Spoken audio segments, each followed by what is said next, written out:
Hello, मैं are के सक्सेना और एक्सीलेंस मास्टरमाइंड कोचिंग के यूट्यूब चैनल में आपका बहुत बहुत स्वागत करता हूं। और मेरा ये जीके का वीडियो है जिसमें मैं महत्वपूर्ण फैक्टरों को लेकर के और जीके के विभिन्न टॉपिकों पर जो है वो अपना वीडियो बना रहा हूं, जो आपके एमपी पुलिस, एमपीपीएससी, एसएससी जैसे एग्जामों के लिए काफी उपयोगी है। तो आज हमारा जो है वो आपका इतिहास का वीडियो है, इतिहास का, भारत का इतिहास।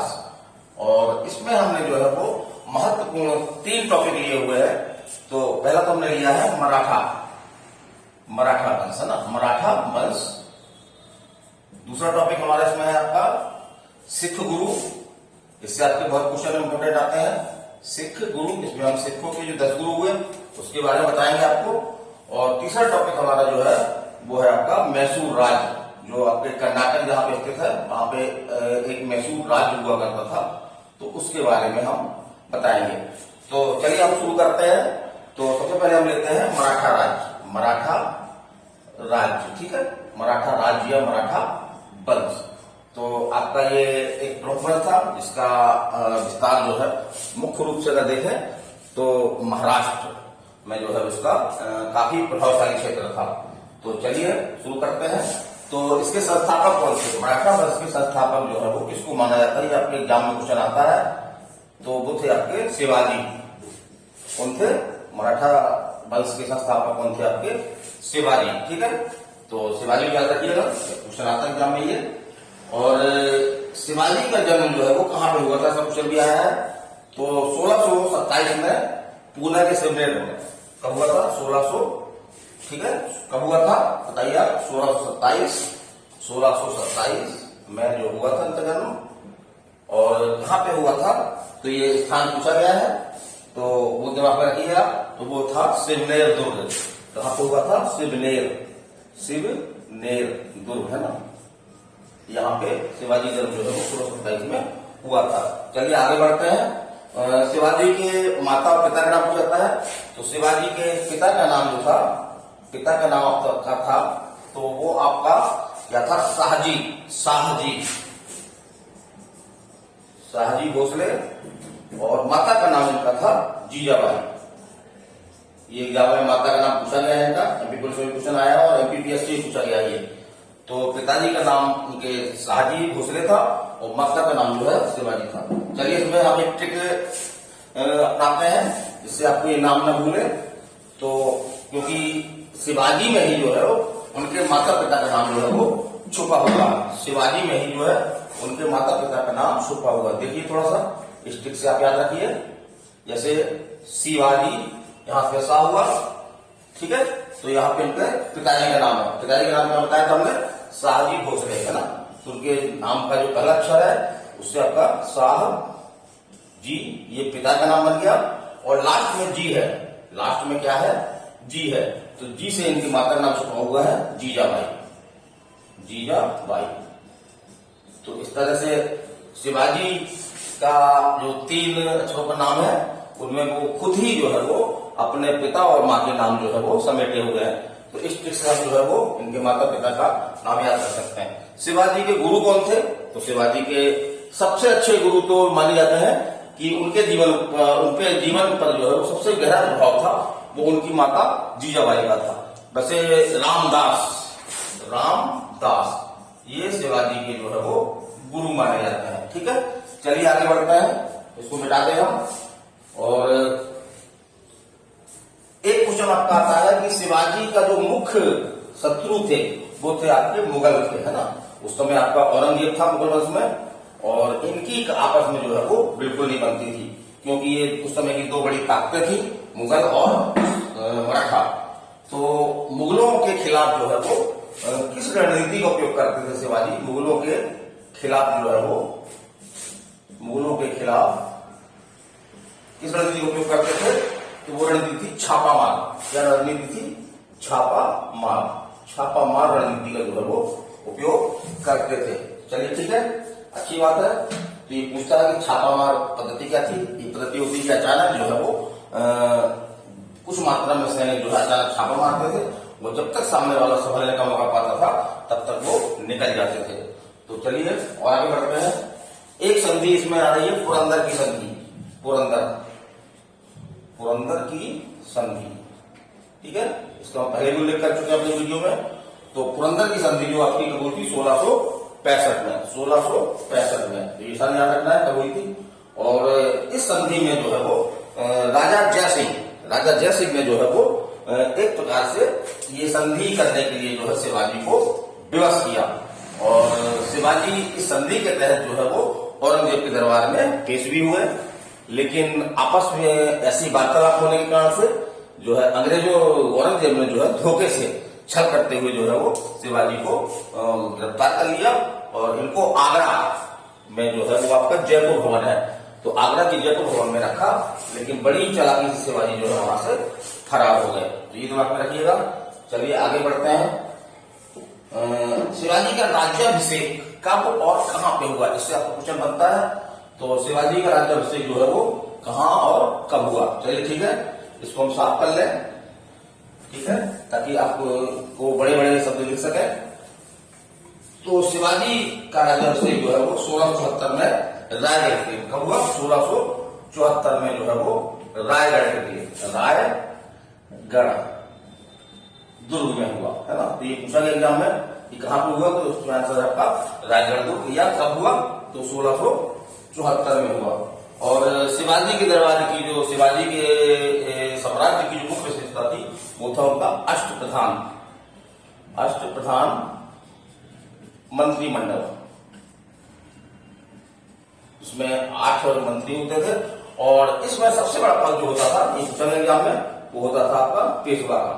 सबसे बड़ा पद जो होता था वो पेशवा का। इसको अपन आधुनिक जो मंत्रिमंडल होता है उससे इसकी तुलना कर सकते हैं। और शिवाजी के शासन की जो है वो ये मुख्य विशेषता थी। और शिवाजी 1680 में बहुत ज्यादा बुरे नहीं थे और शिवाजी की जो है वो मृत्यु हो गई। इस तरह से एक योद्धा व्यक्ति जो है वो वीर गति को प्राप्त हुआ। और शिवाजी ने जो है वो उपाधि धारण की थी, पूछा गया परीक्षा में, तो वो है आपके छत्रपति की उपाधि जो है जब आपका राज्याभिषेक हुआ था तो उन्होंने एक उपाधि धारण की थी छत्रपति की, इसलिए अपन बोलते भी हैं छत्रपति शिवाजी, ठीक है। चलिए आगे चलते हैं। इसके बाद मराठा वंश काफी समय चलता रहा, पानीपत के तृतीय युद्ध तक, कभी अच्छे स्थिति में और कभी धीरे धीरे खराब स्थिति में, और इस तरह से ये चलता रहा। पानीपत का तृतीय युद्ध जो है वो आपके 1761 में हुआ था आपका पानीपत का तृतीय युद्ध। तो इससे क्वेश्चन बनता है कि किसके बीच में हुआ था, तो ये हुआ था अहमद शाह अब्दाली और मराठों के बीच में हुआ था, और मराठा इनके बीच में हुआ था। और इस युद्ध में इतिहासकार बोलते हैं कि मराठा की जो है बहुत बुरी तरह से पराजित हुई और इनके कई योद्धा जो है वो वीर गति को प्राप्त हुए। और ये भी कहा जाता है कि पानीपत के तृतीय युद्ध में के हार से जो है वो एक प्रकार से मराठा वंश का भारत में जो है वो एक प्रकार से अंत सा हो गया। तो चलिए ठीक है, ये हमारा टॉपिक पूरा हो गया आपका मराठा वंश। अब हम आगे चलते हैं। आगे हमारे जो है वो है आपके सिख गुरु। तो जैसा आपको जानकारी है कि सिख धर्म में कितने गुरु हुए थे, तो सिख धर्म में जो है वो कुल कितने गुरु हुए, सिख गुरु। हमारी हेडिंग क्या है, सिख गुरु, ठीक है, दिख रहा है आप लोगों को, सिख गुरु। तो सिख गुरु कितने हुए पूछता है, तो कुल 10 सिख गुरु कितने हुए, कुल 10 हुए। और सिख गुरु ने कुछ महत्वपूर्ण काम किए जिससे आपके एग्जाम में जो है क्वेश्चन आते रहते हैं। तो चलिए हम उसका करते हैं कि कौन कौन से इंपोर्टेंट चीज है उन्हीं को हम लेके चल रहे हैं। तो सिख धर्म में जो है वो आप अपन एक तरफ चल रहे हैं। फर्स्ट गुरु कौन थे, तो लिखते हैं प्रथम गुरु। तो पहले गुरु आपके थे गुरु नानक।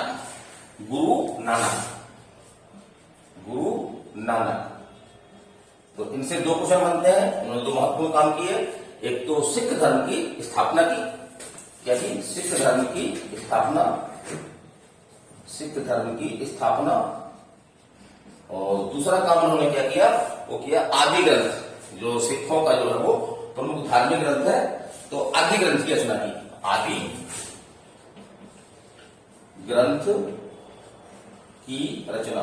और एक क्वेश्चन तो बता दिया कि पूछ सकते हैं गुरु नानक सिख धर्म के किस क्रम के गुरु थे, तो ये जो है वो क्यों थे, प्रथम गुरु थे। तो ये क्वेश्चन आपको कितना बनता है, मुख्य आपका यही है। चलिए इसमें बता दें, दूसरे गुरु आपके जो थे वो थे आपके अंगद। दूसरे गुरु कौन थे आपके, अंगद। ये आपके दूसरे गुरु थे। तो इन्होंने क्या किया था, तो इन्होंने भी एक महत्वपूर्ण काम किया था। जो सिख धर्म की जो मुख्य लिपि है वो है गुरुमुखी। कौन सी लिपि है, गुरुमुखी, गुरुमुखी मुखी। तो इस लिपि की रचना करने का श्रेय जो है वो इनको जाता है। किनको जाता है, अंगद को जाता है। ठीक है। तीसरे गुरु थे आपके अमरदास। तीसरे गुरु अमरदास। तो अमरदास के बारे में बहुत सारे तो तथ्य नहीं है। इन्होंने क्या किया था, सिख धर्म के प्रचार प्रसार के लिए जो है वो 22 गद्दियों की स्थापना की थी। 22 गद्दियों की स्थापना की थी। ठीक है, स्थापना। तो याद रखिए। अब सिख धर्म में मिटा दें इसको हम। और सिख धर्म के जो है वो चौथे गुरु, सिख धर्म के चौथे गुरु कौन थे आपके, रामदास। रामदास।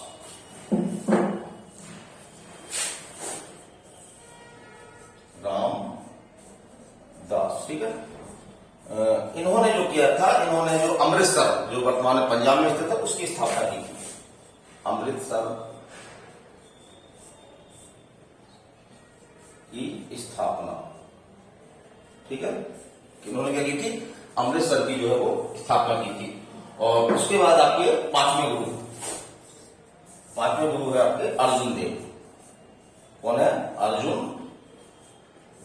देव। ठीक है, अर्जुन देव। तो इनके बारे में कुछ महत्वपूर्ण फैक्ट है। एक तो इन्होंने जो आपके अमृतसर में स्वर्ण मंदिर है, स्वर्ण मंदिर, उसकी नींव रखी थी इन्होंने। ये स्वर्ण मंदिर मुख्य रूप से जो है एक गुरुद्वारा है। और एमपी पुलिस में इससे क्वेश्चन आया था कि भारत का सबसे बड़ा गुरुद्वारा कौन सा है, तो आपका यही जो अमृतसर में जो है स्वर्ण मंदिर है, जो है ये सबसे बड़ा भारत का गुरुद्वारा है। और इन्होंने गुरु ग्रंथ साहब का संकलन किया। क्या किया, गुरु ग्रंथ साहब का संकलन। ठीक है, गुरु ग्रंथ साहब का जो है वो क्या किया, संकलन किया। फिर से क्वेश्चन आता है। और अर्जुन देव की स्वाभाविक मृत्यु नहीं हुई थी, बल्कि मुगल शासक जो है वो कौन, जहांगीर ने जो है वो विद्रोह में साथ देने के कारण से जो है उनकी उनको फांसी दे दी थी। तो चलिए ये खत्म हो गया आपका। अगला चलते हैं गोविंद सिंह, हर गोविंद सिंह, ये आपके छठवें गुरु, हर गोविंद सिंह। ठीक है, याद रहेगा आपको। एक दो बार वीडियो देख लीजिए, कोशिश कर रहा हूं इससे कोई क्वेश्चन बाहर न जाए। हर गोविंद सिंह। ठीक है, हर गोविंद सिंह। तो इन्होंने क्या काम किए वो भी अपन देखते हैं। तो इन्होंने जो है वो अकाल तख्त की स्थापना की। क्या की, अकाल तख्त, अकाल तख्त की स्थापना की। और पहली बार इन्होंने जो है वो सिख धर्म को जो है वो सैनिक स्वरूप दिया। क्या दिया, सैनिक स्वरूप दिया। ठीक है, सैनिक स्वरूप दिया। तो इतना इंपोर्टेंट काम है। उसके बाद आपके आते हैं हर राय। हर राय, तो कभी कभी गुरुओं का क्रम भी पूछ लेता है एग्जाम में, तो आपको उस क्रम से याद रखना ही है। हर गोविंद राय, वो हर राय, ये सातवें गुरु थे आपके। सातवें गुरु कौन थे, हर गोविंद राय। हर गोविंद राय भगवान कृष्ण का नाम है, हर गोविंद राय। ठीक है, इनके बारे में कोई खास तथ्य नहीं है। और ऐसा कहा जाता है कि इन्होंने जो है वो मुगलों के उत्तराधिकार युद्ध में भी रुचि ली थी और भाग लिया था। तो मुगलों के उत्तराधिकार युद्ध में भाग लिया। सबसे ऐसा बनता है कि किस सिख गुरु ने जो है वो मुगलों के उत्तराधिकार युद्ध में भाग लिया था। तो पहले गुरु ये थे, है ना। और उसके बाद आपका आता है 8वें गुरु थे आपके हरकिशन। 8वें गुरु कौन थे आपके? हरकिशन, ठीक है, हरकिशन। तो इनके बारे में कोई विशेष फैक्ट नहीं है और इनकी मृत्यु जो है वो अल्प आयु में ही हो गई थी। तो ये पूछता है किस गुरु की मृत्यु जो है वो अल्प आयु में हो गई थी, तो वो आपका यही है, कौन है? हरकिशन है, ठीक है। आगे चलते हैं 9वें गुरु, इसको मिटा दे हम। 9वें गुरु जो आपके वो है आपके तेग बहादुर। तेग बहादुर, ठीक है। क्या है? तेग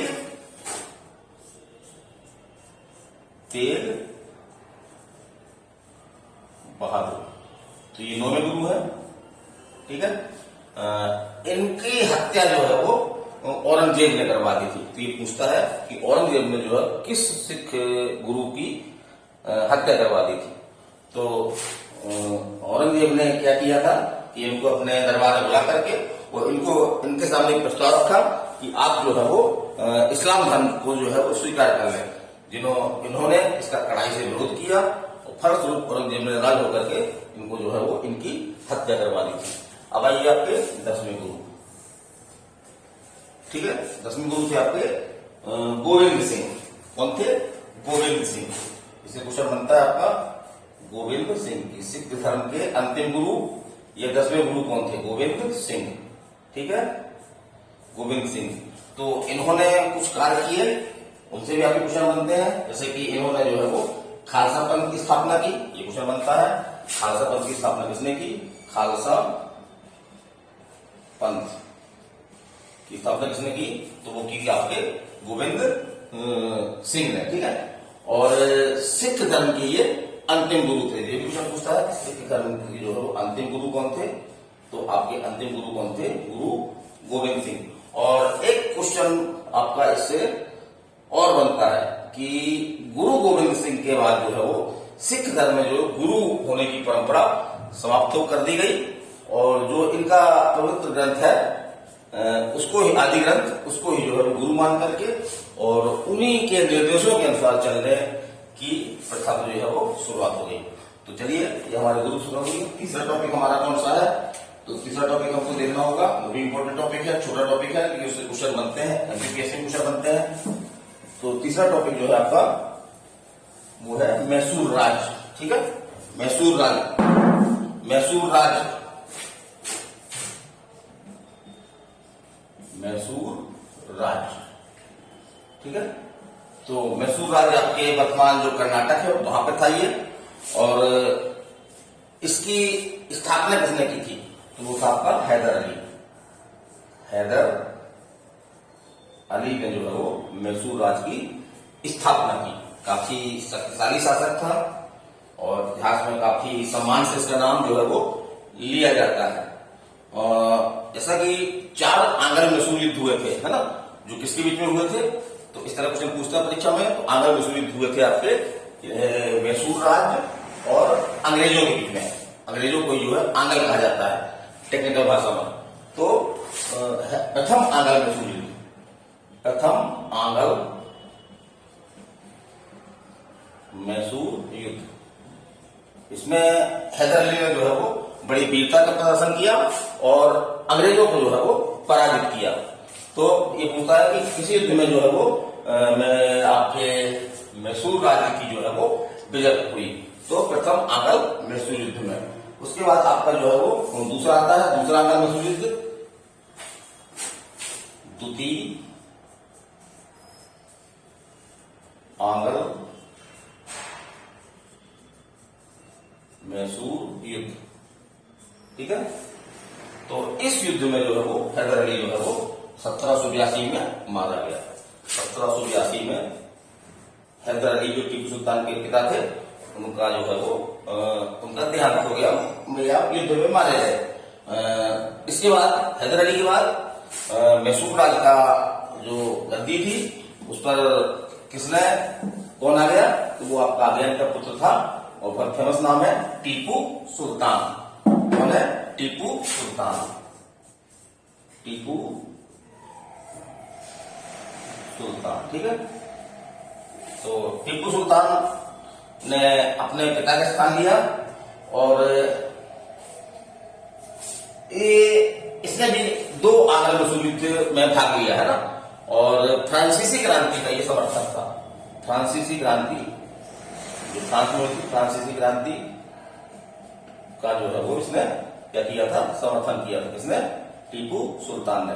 और इसने एक संगठन की स्थापना की थी, एक संस्था की स्थापना की थी, वो परीक्षा में पूछी जाती है। तो वो जैकोबिन क्लब, जैकोबिन, J-O छोटी बी और ना, जैकोबिन क्लब, इसने जो है वो स्थापना की थी। ये आपका MPPSC क्वेश्चन आ चुका है ना, और कई बार SSC में भी क्वेश्चन आया आपका ये कि जैकोबिन क्लब की स्थापना किसने की।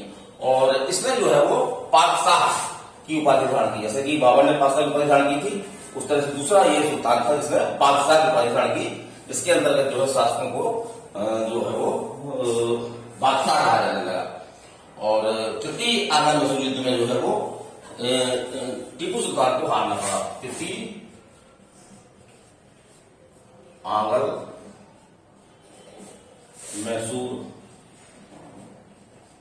युद्ध, ठीक है। तृतीय आंग्ल मसूल युद्ध में जो है वो टीपू सुल्तान को अंग्रेजों से जो है बुरी तरह से हार का सामना करना पड़ा, लेकिन इसने मन से हार नहीं मानी। जैसे हमारी कोचिंग का लोगो है कि हारो मत, हार को हराओ, तो इसने भी जो है वो ये माना कि हमको हार नहीं माननी है। और आगे ये चौथा आंग्ल मसूल युद्ध में जो 1799 हुआ, 1799 में चतुर्थ आंग्ल मैसूर युद्ध में जो है वो टीपू सुल्तान जो है वो लॉर्ड बेलेगली, जो अंग्रेजी तरफ से कौन थे? लॉर्ड बेलेगली। तो लॉर्ड बेलेगली के हाथों जो है वो इस टीपू सुल्तान जो है वो मारा गया। तो ये क्वेश्चन PSC में आया था कि टीपू सुल्तान कब मारा गया, तो 1799 में। या एक क्वेश्चन इस तरह का भी आता है कि टीपू सुल्तान जो है वो किस युद्ध में मारा गया, किस क्रम के युद्ध में मारा गया, प्रथम, द्वितीय, तृतीय या चतुर्थ। तो चतुर्थ युद्ध में मारा गया, ठीक है। और इस प्रकार से दक्षिण भारत में जो एक सिद्ध मैसूर वंश था उसका जो है वो अंत हो गया, ठीक है। दक्षिण मैसूर युद्ध था उसका जो है वो अंत हो गया। और काफी इतिहास में जो है हैदर अली और टीपू सुल्तान का नाम काफी सम्मान चला जाता है। और इन्होंने अपने जान को खतरे में डाल करके अंग्रेजों से जो है संघर्ष किया। इस प्रकार से हमारा वीडियो खत्म होता है। और आप लोग कमेंट करके बताइए प्लीज ये वीडियो आपको कैसे लग रहे हैं। और जो MP पुलिस के स्टूडेंट हैं या MPPSC दे रहे हैं उस वीडियो को जरूर देखें और चैनल को सब्सक्राइब भी कर लें, ताकि हम डेली लगभग आपके चाहे GK हो, चाहे मैथ हो, चाहे रीजनिंग हो, इंग्लिश है और नीट नर्सिंग के लिए भी जो है हम बाकायदा जो भी फिजिक्स, केमिस्ट्री, बायो इनके मैटर डाल रहे हैं। तो मैं RK सक्सेना आप सभी से विदा लेना चाहता हूँ। नमस्कार।